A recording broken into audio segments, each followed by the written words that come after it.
What are the fundamental tools that you think that entrepreneurs need to be equipped with for the next decade or so? Ideas. Yeah. The ability to communicate an idea. Because it's like you said, let's say virtual reality, right? You can have the best technology, but if you can't communicate an idea that's going to make someone go, huh, that's interesting. Doesn't matter what the platform is. Like, you can write a book and it can be a shit book. You can do a podcast and it can be a shit podcast. I love Simon Sinek, right? Start with Why Guy. You go and watch his TED Talk and it's terrible quality. It's terrible recording quality. It's like a little 480p square thing, and the audio's crackly. And it's like one of the top 5 most watched TED Talks of all time. And it just shows you, like, it's not the high definition 8K high gloss super fancy, and he's not even on a main stage. He's in a little room somewhere. It's like one of those little sort of side alley sort of TED Talks, and it just blew up, right? So I think the power of ideas is important. It's the recognition that people buy your product or service because they believe it's going to make their lives better in some way. Something formulated that belief, usually random chance. Whereas the people we work with realize that, well, if we were to share a message, share content, share ideas through all these platforms we're talking about, and if those ideas can shape someone's belief or the way they see the world, and that can shape their buying behavior, and if that's structured in such a way that leads people to want to buy your stuff, well, it's much easier to sell an idea, to spread an idea, than it is to sell a product or service. So I think, and I've thought this for 10 years, I mean, we've seen this for 10 years, that the most powerful thing you can do for your business is to become the go-to brand. The fastest way to become the go-to brand is to share the vision, the values, and the value proposition of your organization that changes the way people think about a problem. And so then if you leverage media specifically and software and technology around that, well, I mean, that's just the way to build a more robust business. If we look at the last 10 years, businesses that struggle across the board, doesn't matter where they are ones that are constrained by geography, like their location. They're a location-based offering, a butcher, a baker, a candlestick maker, a real estate agent, a masseuse, whatever it is. And they're constrained by time, in the sense that they charge by the hour, or they have to show up, and like the founder is involved or the owner is involved in that process. But for example, when this goes live, right? If someone's watching this, someone could be watching this in New York at the exact same time as someone's watching it in Buenos Aires. Right? So not constrained by geography at all, sharing an idea or ideas. My daughter, she's 18 months old now. She could be showing her kids this in 40 years with no loss of fidelity, no wear and tear.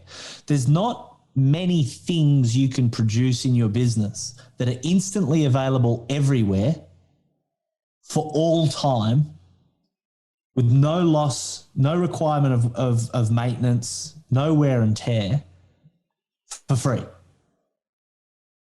And so that's pretty profound. Like, when you look around your business, like, that chair you're on isn't going to survive as well as this piece of content.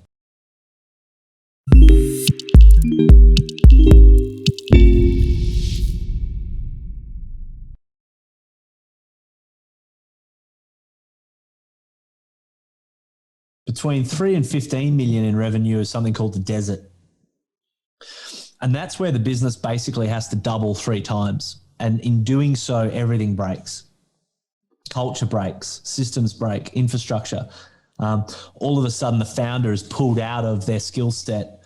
And instead of them doing what they usually enjoy, they're now being sucked heavily into organizational, operational complexity that accelerates geometrically. Like, the vast majority of businesses blow up. Yeah, and the trying to cross and the dynamics. Yeah, the dynamics of the culture and the team dramatically totally changes. change. Yeah, right. It starts off. You've got like a band of brothers and sisters, you know, bunch of misfits where they're on the team because they fogged a mirror and had a pulse. But then, you know, okay, we're crossing this desert. So you start hiring some adults, right? Some people with MBAs and stuff like this that want to be professional. And these two cultures don't mix, right?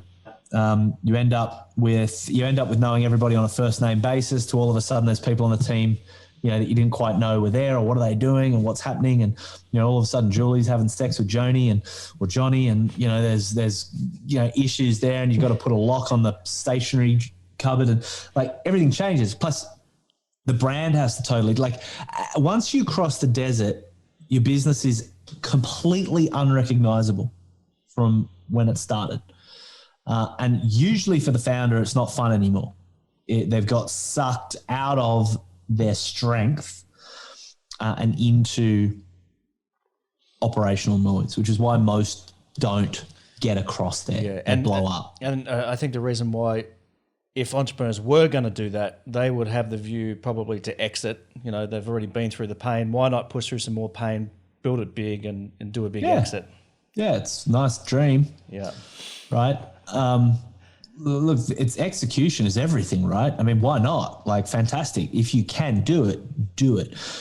If you're going to do it, you've really got to have a love for business, right? So if you're a physio and you love physio and you love helping people, don't cross the desert, right? If you're sick of physio and now you love business and you love tinkering with business and you love business theory and you love, like when you're dreaming at night, you're dreaming of like culture hacks that you can create. And like, if that's how you think, great, you're probably built to be able to cross the desert. But still, like we use the analogy crossing the desert because first of all, the idea of going and crossing the Sahara on a Bedouin trail, well, that sounds cool. That sounds romantic. So the idea of crossing the desert is exciting, right? Once you've crossed the desert on the Bedouin trail, what a cool story, right? So we love the idea of crossing the desert.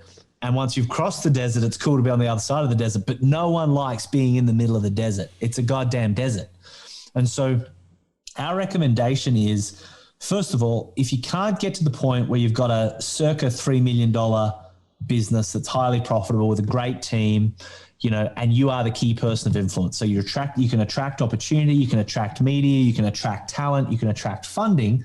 If you're not there, you're not qualified to cross the rest of the desert. Like if you can't get to that, what makes you think you can get to this other thing? And so we say, if you can get to that first point, well, then you can attract all the resources you need to cross the desert really fast, right? Because you can use your brand and reputation and mission, vision, purpose to attract the right team that can get you there ahead of time before you leave. You know, you can stockpile the right resources. You can build a cap table where potentially you could sell off 10, 15, 20% to give yourself the capital to accelerate through that period. Like you don't want to bootstrap through the desert. It's not the way to do it. The way to do it is to look at what would the business model need to look like as a $50 million business and start building that from scratch. Yeah. Or from that position of influence.